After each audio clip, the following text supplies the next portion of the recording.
placer, ¿no es cierto?, y el gusto de presentar a las profesoras la doctora Nélida Pereira da Costa, a la profesora Cecilia Poggi y a la profesora María Laura Domínguez.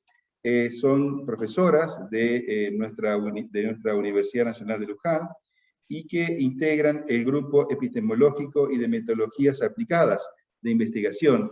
Cecilia, un gusto tenerte aquí en este seminario junto con los restantes integrantes del equipo. Muchas gracias y bueno, estamos para escucharlos. Muchas gracias, Horacio. ¿Se me escucha bien? Perfecto, perfecto. Bien, ahora voy a compartir la presentación. Quería testear cómo se me escuchaba porque estoy un poquito engripada. Aquí hace frío, a diferencia de El Salvador, y bueno, yo he pasado unos días que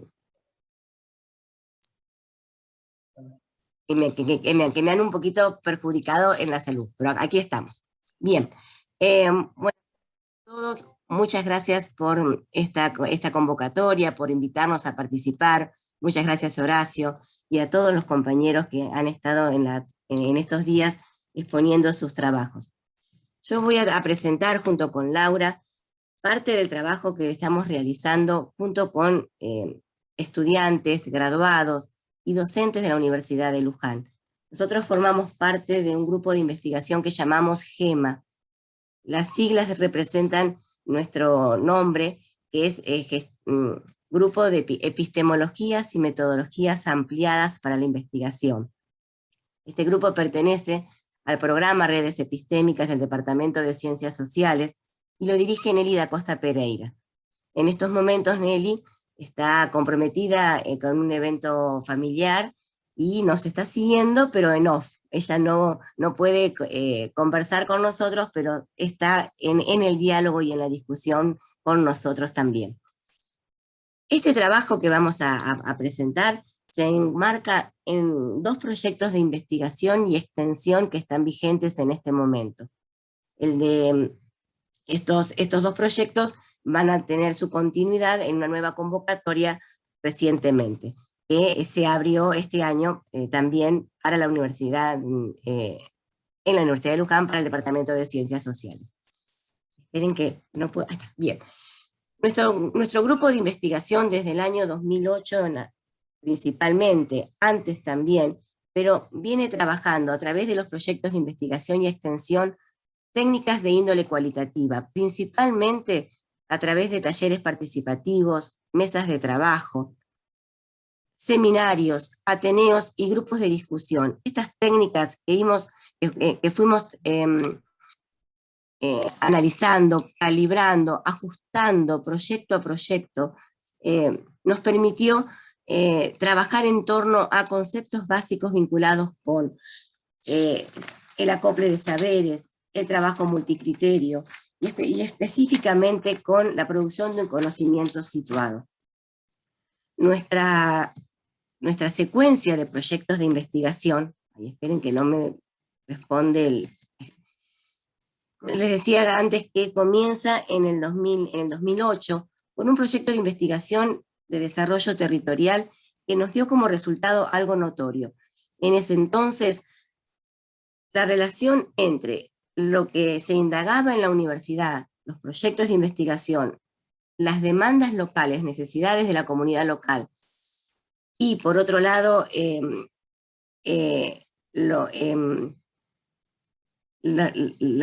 estas necesidades y deseos de reagendar la gestión, nos dio un 8%. Es decir, lo que la universidad investigaba solo se relacionaba con esta necesidad de generar nuevas políticas de gestión local y responder a necesidades y problemas de la comunidad local en un 8%. A partir de allí, entonces, comienza para nosotros el desafío de preguntarnos y elaborar un diagnóstico colectivo, y a partir de ese diagnóstico, ese perfil ambiental consensuado, proponer agendas ambientales participadas. Del año 2012 al 2013 estuvimos en los proyectos de investigación y extensión en paralelo, construyendo el perfil ambiental de modo consensuado. Este perfil dio lugar luego a la construcción de agendas ambientales participadas. ¿Por qué decimos participadas? Porque se convocó a representantes de municipios del área de influencia de la Universidad de Luján. Estamos hablando de los municipios de General Rodríguez, Moreno, Luján, Pilar y Mercedes. Con estos 5 municipios se construyeron durante el año 2013 y 2015 agendas ambientales locales participadas, en la que vinieron representantes de la gestión municipal, de cámaras empresariales, de ONGs, de organizaciones vecinales, de vecinos que no estaban organizacionados y que a través de su justa apreciación pudieron ponderar cuáles eran los problemas ambientales más importantes y determinar también qué capacidad de gestión local contaba el municipio para poder resolverlos. Como resultado dio entonces, en el proyecto en la secuencia de 2016 a 2018,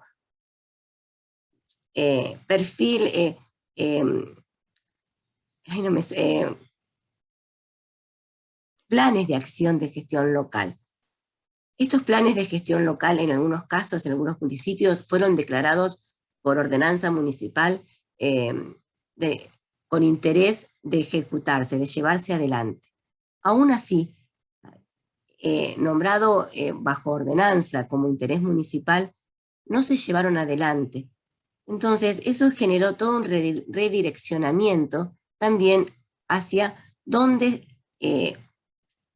cómo mejorar esa gestión de los problemas ambientales locales. Quiero aclarar que en los 5 municipios las agendas ambientales dieron como prioridad, como problema principal y con mayor capacidad para poder resolverlos, la gestión de residuos sólidos urbanos. Y los planes de acción local los hicimos en torno a esta problemática.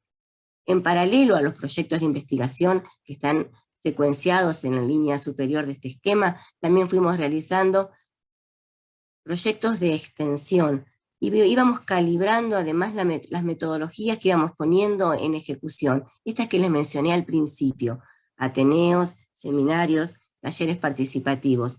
Es decir, revisábamos los manuales, pero también cotejábamos con la experiencia en concreto cómo debe aplicarse esa técnica para generar información contextualizada y acoplando saberes, no solamente con valor de verdad el saber científico, sino también el saber ciudadano y el saber político.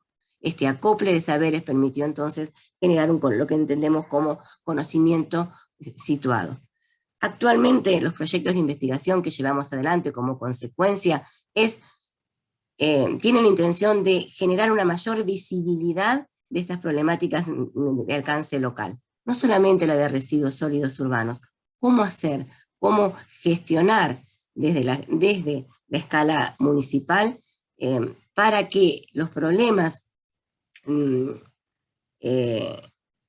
de mayor preocupación, de mayor impacto en la comunidad, queden también en primer lugar en la agenda pública. Y cómo visibilizar esta problemática en la comunidad. Ahí nos asociamos entonces fuertemente con la comunidad y con las escuelas. Por eso nos fuimos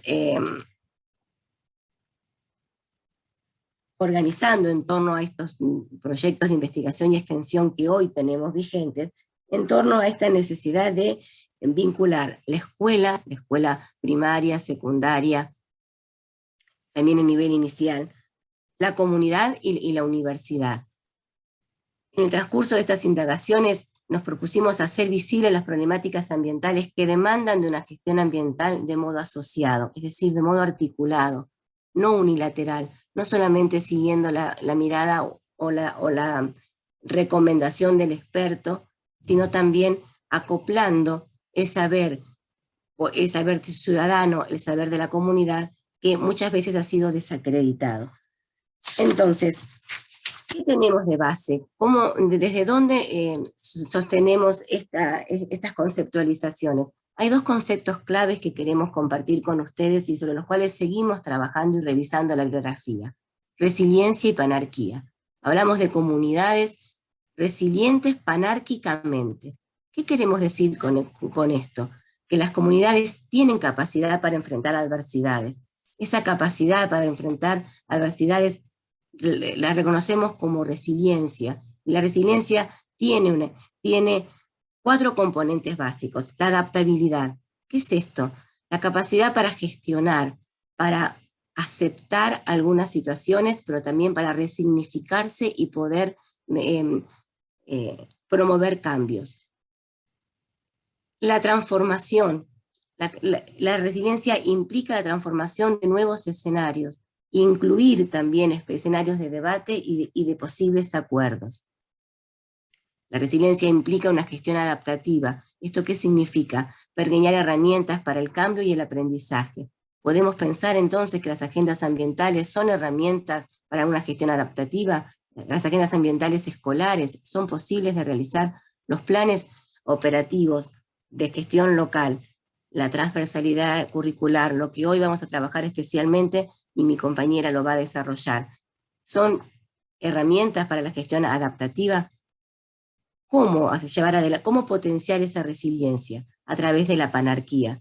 ¿Qué entendemos como panarquía? Esta adaptación interescalar, es decir, la capacidad para adaptarse no se focaliza en una escala en particular, sino que transita y envuelve y compromete a escalas superiores, lo que llamamos escala macro, y la escala inferior, la escala micro. Estamos hablando de cambios que pueden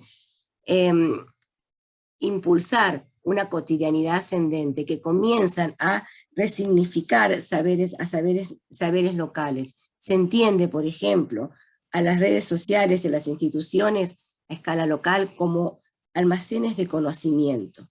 Se entiende que estos conocimientos almacenados en escala local son bancos de ideas para generar cambios, para promover adaptaciones a los problemas, a la necesidad de gestión ambiental del cambio climático. Esta resiliencia panárquica entiende a la ciudad, a la comunidad, en su entorno de pertenencia. ¿Esto qué quiere decir? Que está contextualizada, se tiene en cuenta los territorios a los que pertenece la ciudad y los territorios que le pertenecen a la ciudad, a la comunidad. La capacidad de resiliencia que puede tener una comunidad, una ciudad, va a depender también de en qué estadio o cómo responde la dinámica superior, la dinámica supra, la de contexto, que señala condiciones de posibilidad para poder realizar determinados cambios, y al mismo tiempo también la influencia de las escalas micro, inferiores, lo que llamamos subunitarias, que tienen que ver con una cotidianidad que asciende, que alcanza los siguientes niveles de organización. ¿Cómo se implementan estas conceptualizaciones? Entendemos que es posible implementarlos a través de la transversalidad educativa. Para la transversalidad educativa es importante que el saber cotidiano, el saber de la comunidad, ascienda, que se involucre con las posibilidades de generar en conjunto posibles estrategias de solución a las problemáticas. Implica una estrategia comunicacional. ¿Entre quiénes? Entre el conjunto que forman parte de la comunidad escolar, es decir, alumnos, docentes, el resto de la comunidad, desarrollan una estrategia comunicativa. Por ejemplo, nosotros utilizamos para estos encuentros, para promover esta transversalidad educativa, los talleres participativos con docentes, con ONGs y con representantes de la gestión local. Entendemos que si la transversalidad forma parte de la hoja de ruta en el sistema educativo, podemos superar algunas resistencias, algunas lentitudes que pueden tener tanto la política como los programas educativos. Pretender cambiar programas educativos lleva mucho esfuerzo y mucho tiempo, pero sin embargo, si podemos focalizarnos desde la transversalidad educativa, entonces tal vez allí se pueda generar una reunión, una conversación entre la comunidad escolar, integrantes de la comunidad territorial, también una comunicación con el sector académico, con los que llamamos expertos, con el objetivo de incorporar a la gestión ambiental para cambio climático como eje destacado en la transversalidad curricular en las escuelas. Entendemos que es importante incorporar esta perspectiva en los programas de estudio, y que eso va a requerir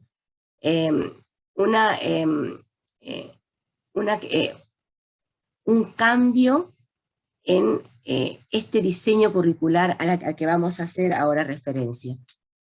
Porque además consideramos que aquello que se aprende en la comunidad, que se aprende en la universidad, como aquello que se aprende en la escuela, deja huellas, promueve cambios, inspira y genera cambios, tanto en las actitudes como también en las aptitudes. Entonces, para que esta transversalidad curricular sea posible, proponemos algunos caminos metodológicos, algunas sendas. Por ejemplo, reconfigurar los componentes del diseño curricular. Vamos a hablar de fuentes, fases, elementos. Ahora paso a explicar esto. Incluir la perspectiva de la gestión para el cambio climático a lo largo de todo el proceso del diseño curricular. Y revisar entonces el diseño curricular establecido, el diseño curricular oculto, y proponer un diseño curricular integrador. Todo esto con la intención de dar visibilidad a los cambios observados en torno al cambio climático, y así poder lograr una concientización sobre los efectos de riesgo que pueden producir estos cambios. ¿Cómo reconfigurar estos componentes del currículum? Hablo de fuentes, fases y momentos. En este caso es necesario ampliar las fuentes epistemológicas, sociales y psicopedagógicas. Es decir, buscar otras posiciones con respecto a la educación, a la comunidad y a la ciencia. Nosotros hablamos de considerar ciencias, otras lógicas, las lógicas ampliadas, más allá de la lógica deductiva, incluir lógicas que permiten razonar, incluyendo otros saberes como válidos, como científicos.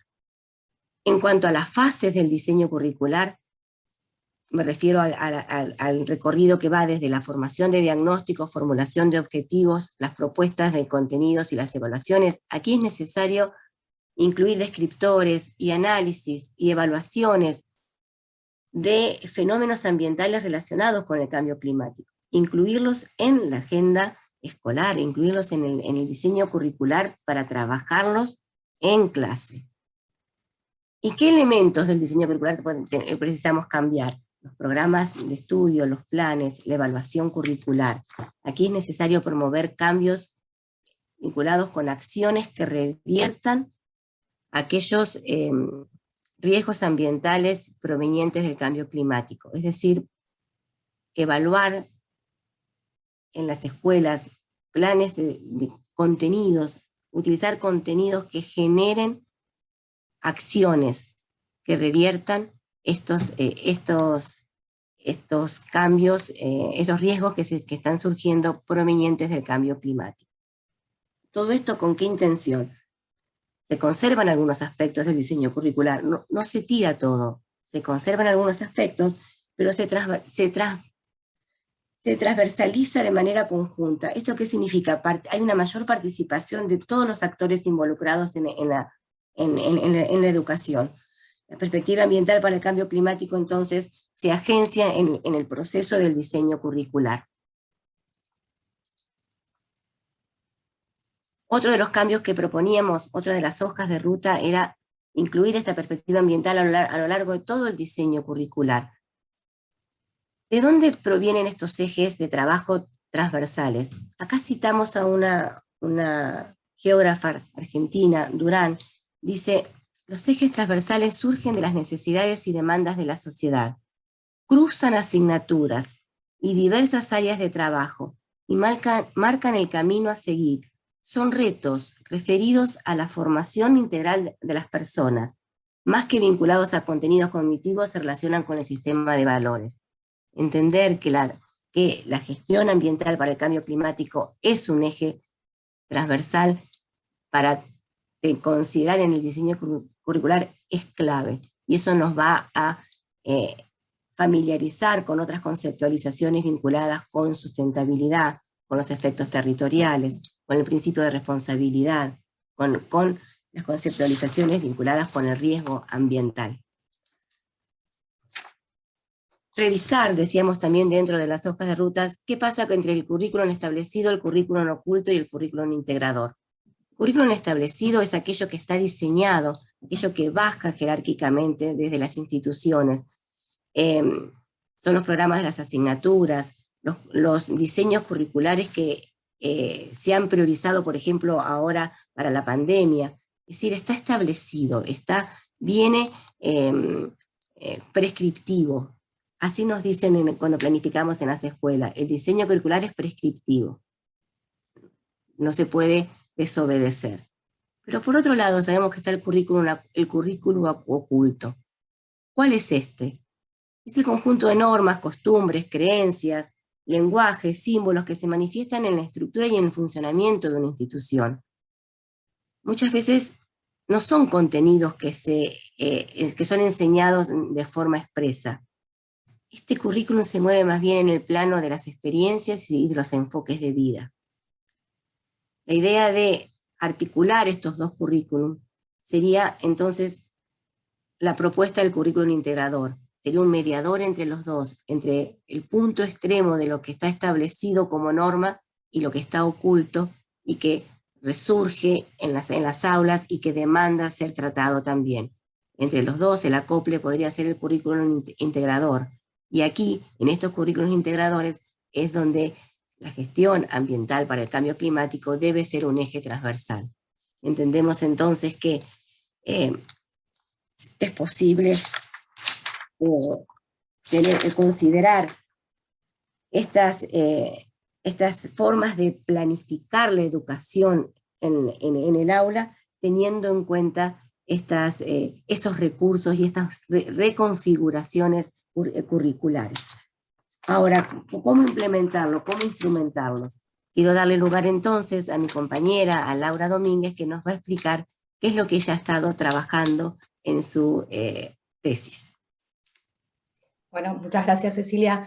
Buenas tardes a todos. Y continuando con lo que dice Ceci, ¿cómo pueden concretarse esta integración de estas estructuras, de estos currículums? Es a través de el trabajo de extensión que las universidades deben realizar en su territorio local. Este trabajo de extensión afianza y fortalece este currículum integrador, reforzando el vínculo de la comunidad con las escuelas y con la universidad.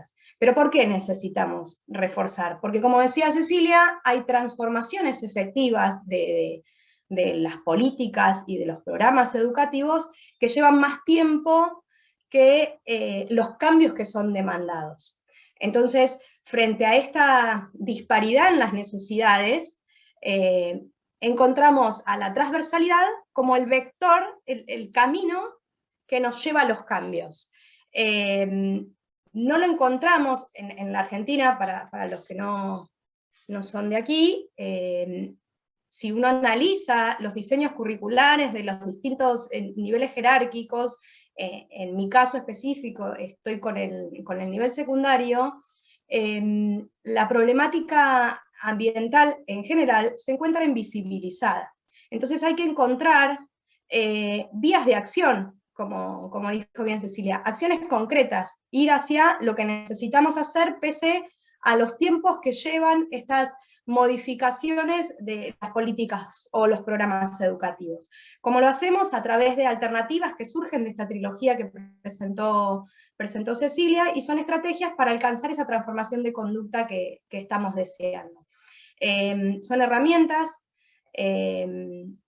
metodológicas que se encuentran contenidas en los currículums establecidos como están en este momento, y se tratan de el aprendizaje basado en proyectos, los proyectos institucionales y los talleres participativos, entre otras. ¿Por qué las elegimos? Porque, para empezar, están contenidas, valga la redundancia, dentro del marco curricular actual, por lo tanto son válidas para su utilización en este momento. Y porque acortan, por otro lado, la distancia entre el espacio educativo y la comunidad. Su forma de interpretar el conocimiento desde una reflexión teórica nos permite dar significado a lo que se está aprendiendo. Entonces, el objetivo es relacionar el contenido que se imparte en las escuelas con los valores, abandonar esta forma de contenido formal para darle un sentido propio a lo que se está aprendiendo.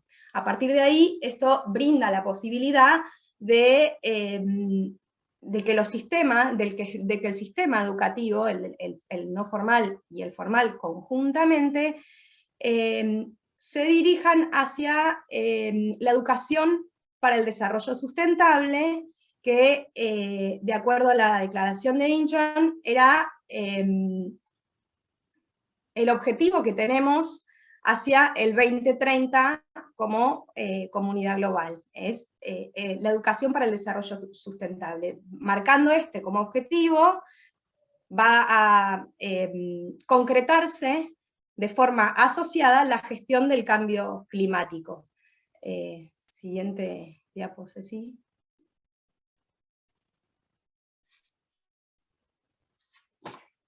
Bien, hablábamos entonces de estas herramientas que nos brinda el currículum establecido para la gestión del cambio climático, y desde lo formal tenemos el aprendizaje basado en proyectos o problemas y los proyectos institucionales.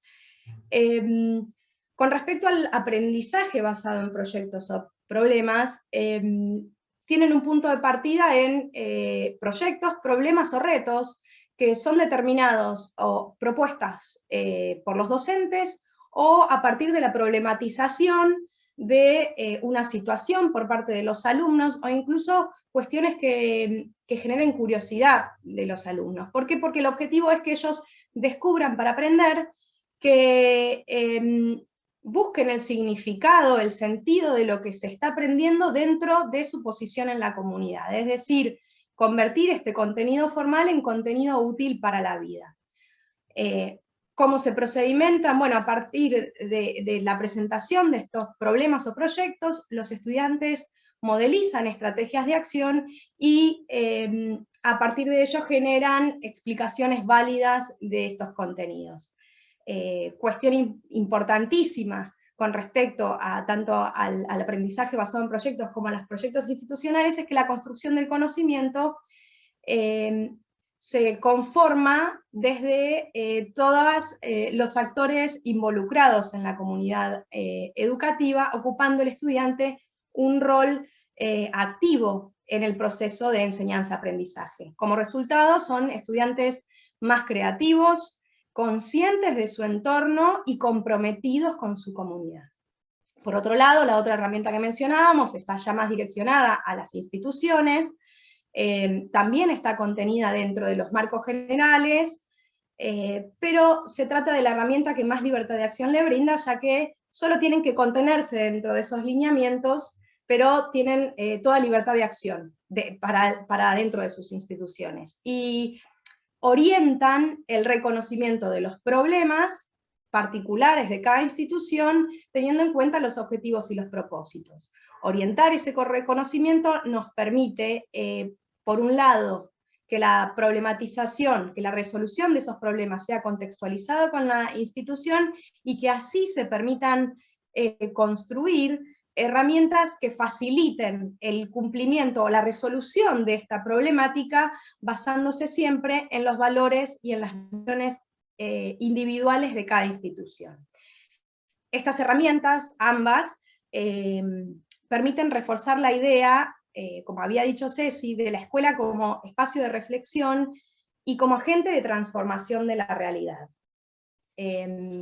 Con respecto, siguiente si podés, Ceci, a la tercera estrategia que mencionábamos, hablábamos de los talleres participativos, un poco ya estuvo hablando Ceci, es una metodología que se viene utilizando al interior del GEMA hace muchísimos años para los resultados de las investigaciones pasadas, y es una técnica seleccionada primero porque, como decía Cecilia, es apropiada para el acople de saberes, para justipreciar la problemática ambiental, porque habilita como instrumento técnico la participación ciudadana.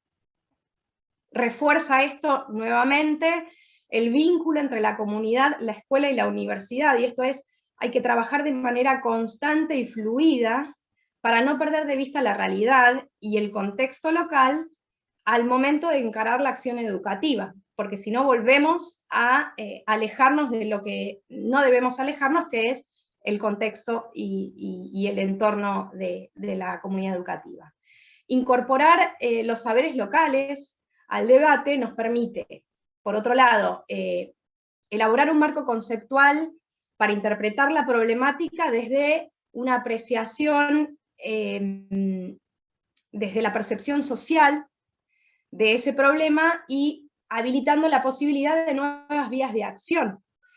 ¿Por qué es importante esta técnica? Porque es un juego constante entre colaboración y acuerdo, porque debemos arribar a un consenso para superar los problemas territoriales, y es de ese consenso que surgen posibles escenarios futuros deseados, que son elementos que nos van a facilitar al momento de definir qué tipo de diseños curriculares queremos, si sabemos a dónde queremos llegar, a qué es lo que esperamos. Entonces, otra cuestión que termina siendo de por qué esta técnica es tan valiosa es porque es una acción concreta, asociada y vinculante en la toma de decisiones.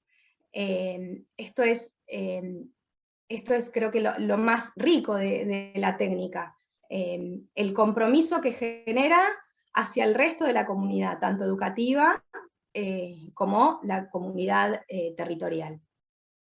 La siguiente diapo. Bueno, hasta aquí las estrategias que nos habilitan a transversalizar. Ahora vamos a contar un poco de qué se fue haciendo y cómo llegamos a la actualidad. En el 2019, en el marco de estos proyectos de investigación y extensión del GEMA, para no perder la red de trabajo que se venía conformando desde el 2008, y para continuar este intento de gestión asociada, se elabora, se organiza un taller participativo de riesgos ambientales y participación educativa, con el fin o con el propósito de manera asociada de determinar cómo ambientalizar la currícula. Ese mismo año planteamos como objetivo la gestión de los residuos sólidos urbanos como desafío de la vinculación entre la escuela y la comunidad. Si bien esta técnica nosotros la hemos aplicado a residuos sólidos urbanos, aplica de cualquier otra forma a otras problemáticas vinculadas al cambio climático. Por lo tanto, la técnica es válida y se puede aplicar de todas formas. Bien, en el 2019 entonces realizamos este taller, y a su vez, hacia la derecha se pueden observar el póster que hemos expuesto en el Congreso Nacional de Geografía en la Universidad Nacional de La Plata, también en el 2019, y cuando exponíamos sobre ambientalizar la currícula, se nos responde que ¿para qué vamos a ambientalizarla si se podía transversalizar? Y es aquí, siguiente diapo, por favor, Ceci, donde nos responden esto, ¿no? Que el ambiente era transversal, que no había necesidad de ver una modificación formal en la estructura del diseño, si se podía transversalizar de todas formas. Entonces, luego de la tabulación y el análisis de los resultados del taller, y esta propuesta o convocatoria que terminamos teniendo a partir de nuestra exposición en el Congreso, en base a estos resultados, hacemos un viraje, abandonamos la idea de ambientalizar la currícula para comprender a la transversalidad como la verdadera respuesta a las necesidades. Podíamos ver que los docentes, que las intenciones de los docentes iban en el sendero de trabajar de forma integrada, y que las respuestas que teníamos a partir de estos talleres eran de compromiso y de amplia parte de la comunidad educativa. Entonces, bueno, a ver qué podíamos encontrar a partir de este viraje en el pensamiento.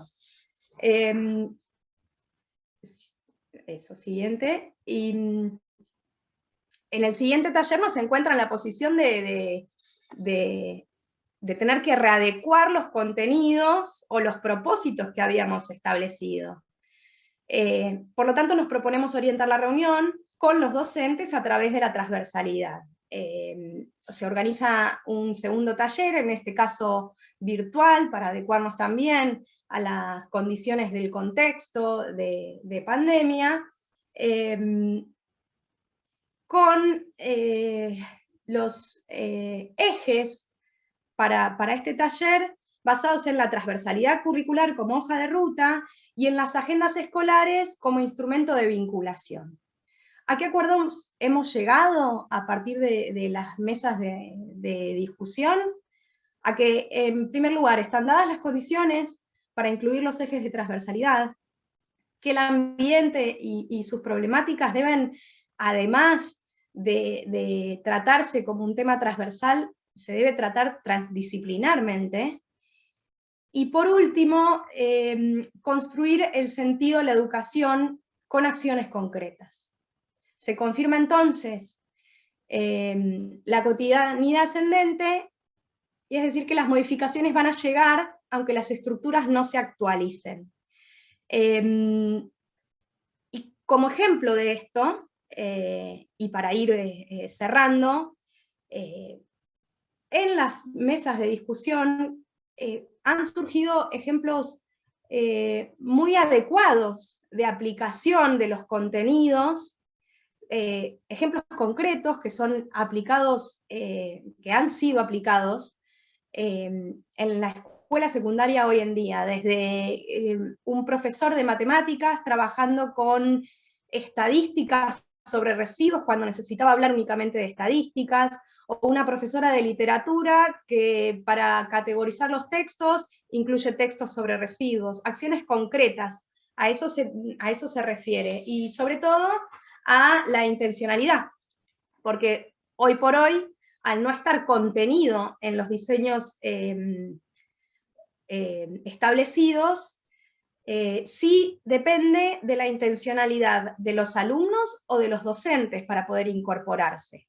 Lo que restaría es que, lo que restaría para poder brindarle un acceso igualitario a la educación a todos los estudiantes, es que estas cuestiones estén contenidas en los diseños curriculares para justamente evitar el sesgo y que no dependa de intencionalidades, sino de definiciones.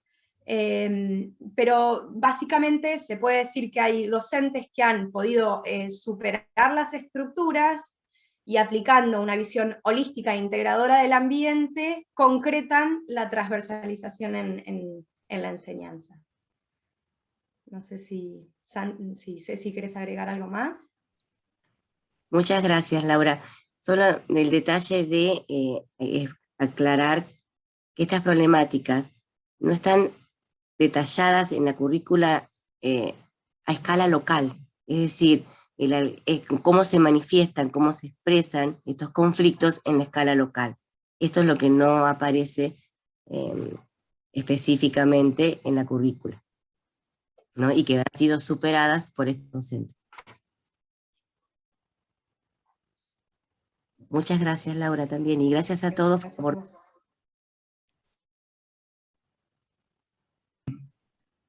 Y Horacio, gracias por el nombramiento, pero no soy docente, soy estudiante de la universidad. No, me encantaría, pero no queda bien robar un título. No, lo que pasa que tu comportamiento y tu desenvolvimiento en todo es justamente de un docente de la casa, entonces a veces uno tiene cierta confusión, pero lo felicito, realmente muy buena la exposición, todo el tema de educación y todo el tema de del trabajo que se viene realizando realmente es importante porque es una de las maneras de cuantificar y corregir la modalidad, ¿no es cierto?, de abordar, todo, ya sea todo en lo que es la parte de educación fundamental, pero aparte, cuando uno educa, saber realmente cómo educar y qué contenidos y de qué manera integrarse. Ya nosotros acá en otros episodios o en otras exposiciones ya hemos hablado de la importancia que tiene la educación formal, de currícula, la educación informal, no formal, y sobre todo los modelos también, en todo lo que es la parte de educación, todo lo que es la parte de la producción, y lo que necesitamos nosotros para que nuestra sociedad de alguna forma se vaya permeando, y sobre todo a través de la sociedad y del ciudadano, a las políticas de Estado en integración y en educación tan necesarias para poder, sí, abordar el tema de cambio climático en lo que es lo cotidiano, que es justamente el ciudadano con sus, no solamente sus derechos y también sus obligaciones. Así que realmente muy interesante. No veo aquí preguntas para ustedes en el chat. Así que, bueno, lo que nos resta decir, Diego, es saludarlas. Sí, Horacio, yo creo que tocaron una serie de aspectos que son supremamente importantes, pues de hecho, yo también como educador y desde esa base de formación, y luego, digamos que en el involucramiento en el tema ambiental, yo de base soy licenciado en educación ambiental, siempre hay una preocupación en ese sentido de cómo el tema ambiental se permea en los procesos educativos, ¿cierto? No solo a nivel de niños, o a nivel de los colegios, sino a nivel de la educación superior. Creo que es fundamental, ahí hay mucho por hacer, hay un trabajo grande, lo mencionaba la doctora Cecilia, en términos de, si hablamos de ambientalización de la educación o hablamos de transversalización de la educación, ¿cierto? Son dos componentes un poco diferentes, muy difícil hablar de transversalizar un proceso porque en la transversalización de pronto se nos pierde el objeto central, depende la transversalización muchas veces de las voluntades de quienes dirigen y coordinan estos tipos de procesos, las administraciones en eso tienen mucho que ver, pero cuando se dan esos compromisos digamos, institucionales de carácter ambiental, en términos de una formación integral, compleja, holística, que permita leer los territorios y los contextos. Usted dijo, doctora Cecilia, algo que me parece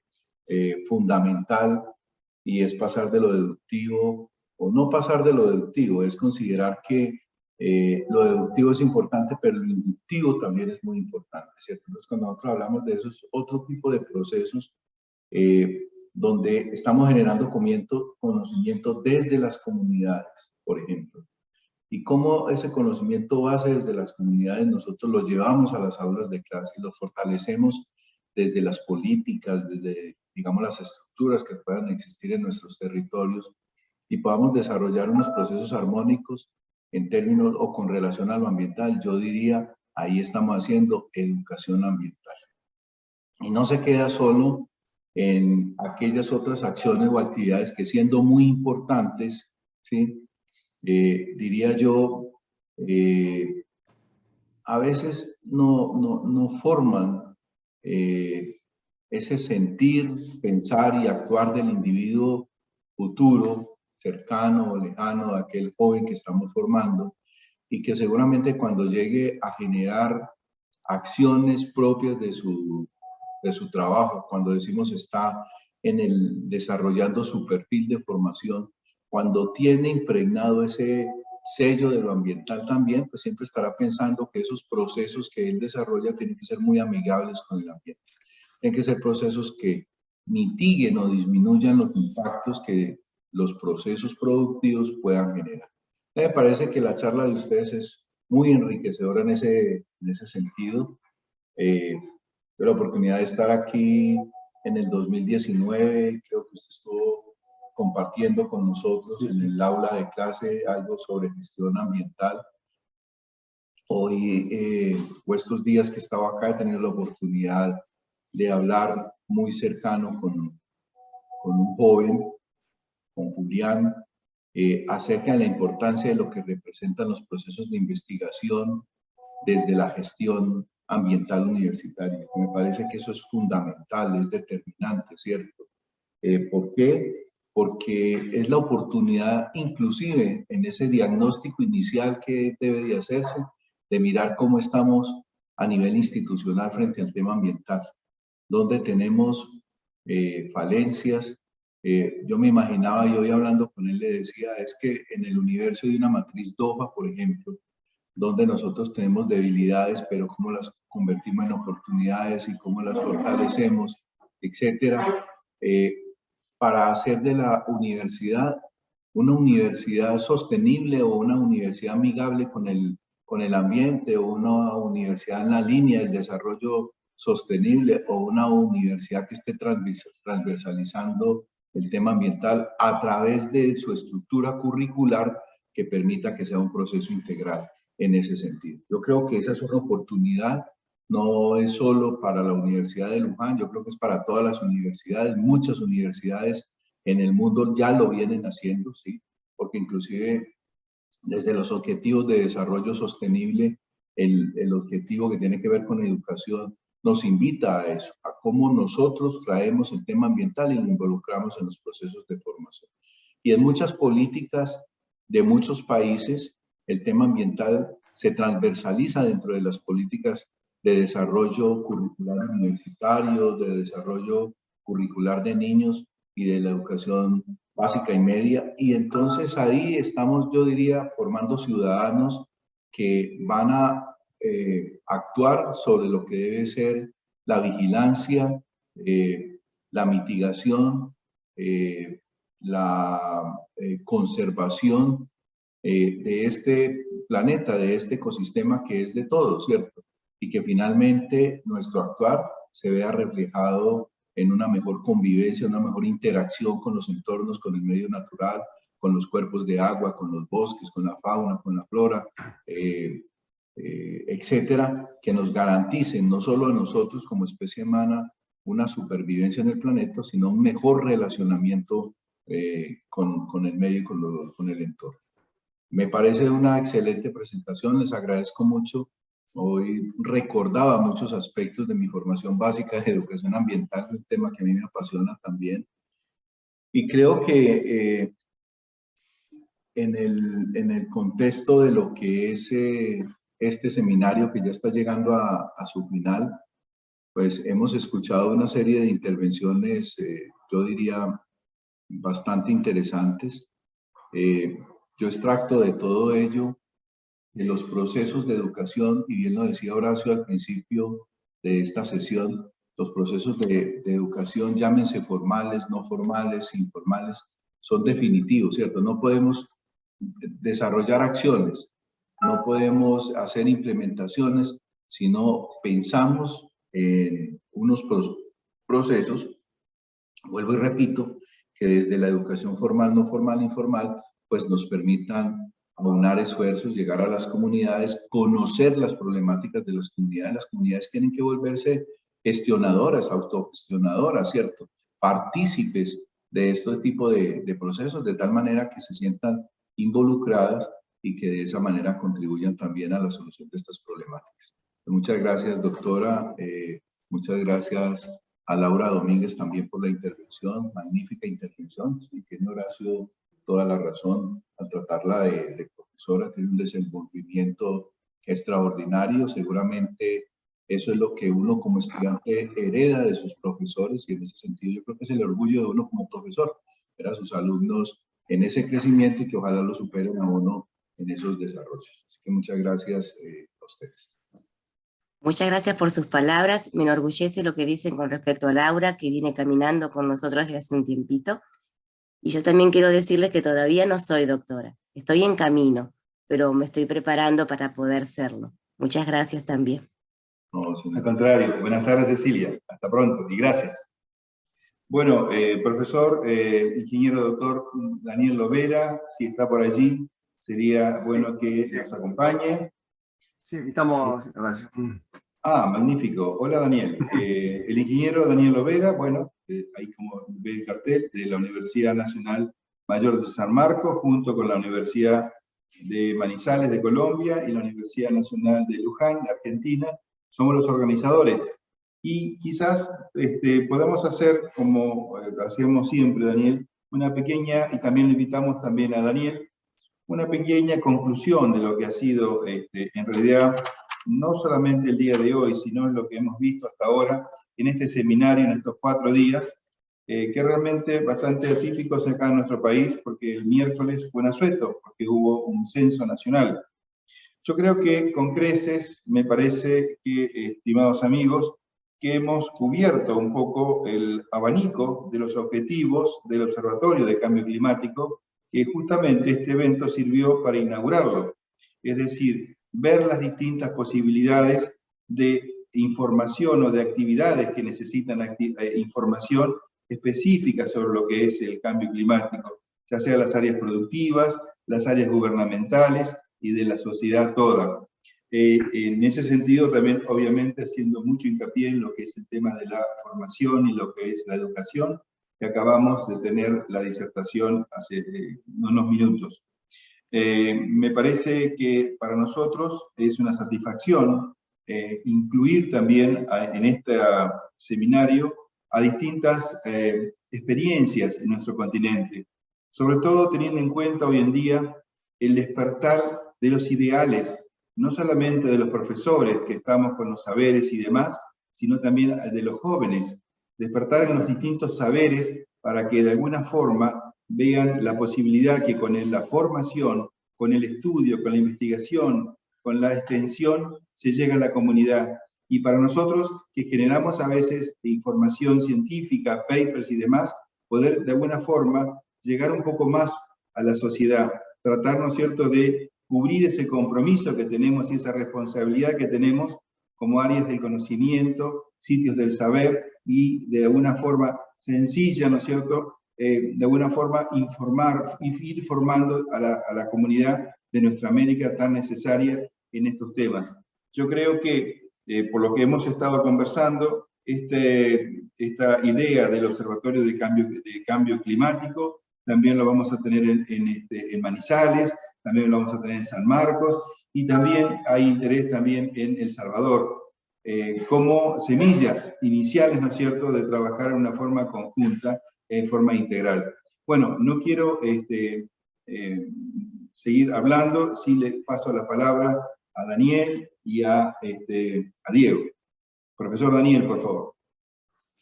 Gracias, Horacio, gracias por también este evento, conjunto, Universidad Luján, Universidad Manizales y San Marcos. Este espacio de diálogo, de transferencia, de conocimiento, de intercambios y conocimiento, ¿no? Vemos que hay grupos que están trabajando y tienen cierta similitud con los grupos que trabajamos nosotros también en otros países. Tenemos una problemática regional interesante en cuanto a cambio climático, en cuanto a sostenibilidad.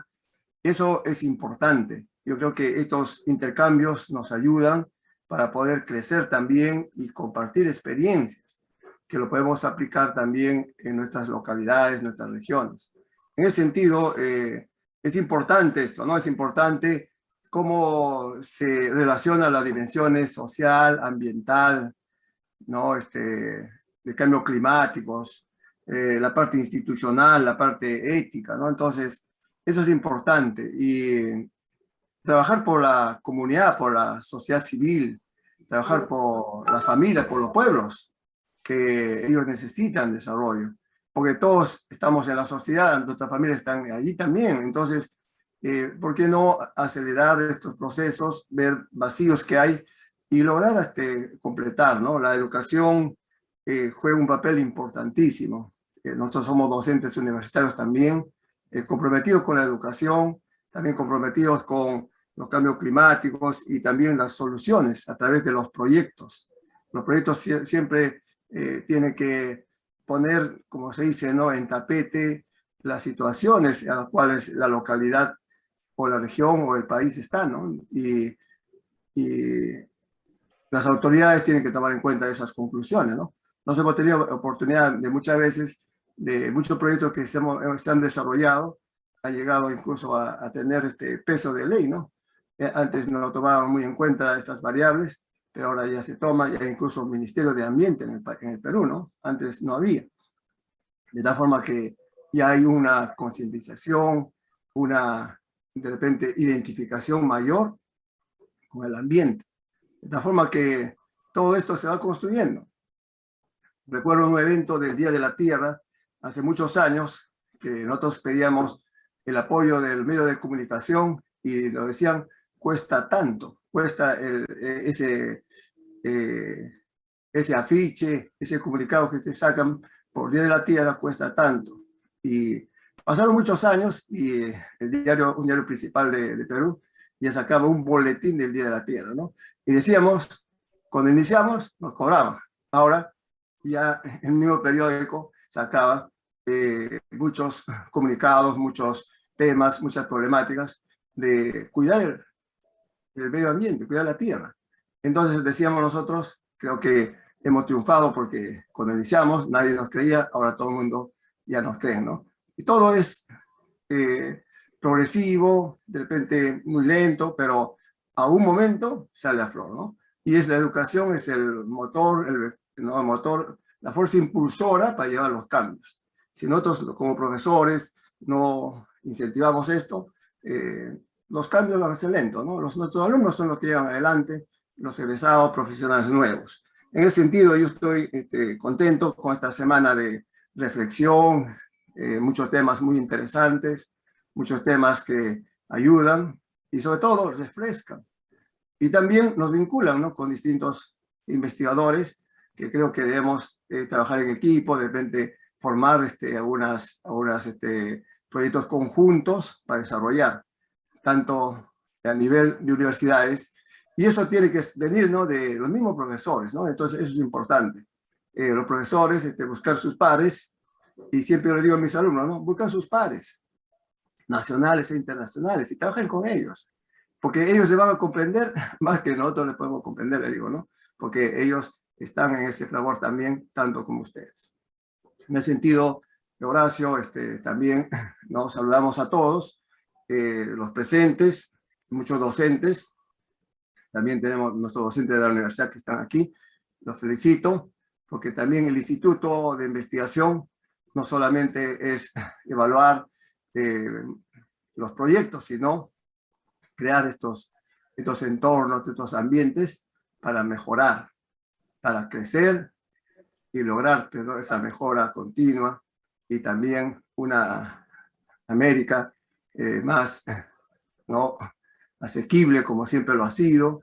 Tenemos muchos valores, tenemos muchas similitudes, estamos en el mismo, como se puede decir, entorno, y debemos cuidar, ¿no?, nuestros Andes, nuestra Amazonía, nuestras tierras, nuestra cultura, nuestros saberes, ¿no?, milenarios y propios, ¿no?, que deben también ser puestos en punto, ¿no? Muchas gracias, y también a todos les felicito de haber participado, y también no queda aquí, no es el final ahora, habrá otros eventos que vienen durante este año, y quisiéramos participar mucho más y sigamos investigando para poder también divulgar nuestros resultados porque eso es importante. Muchas gracias entonces, gracias Horacio por el tiempo que me diste. No, al contrario.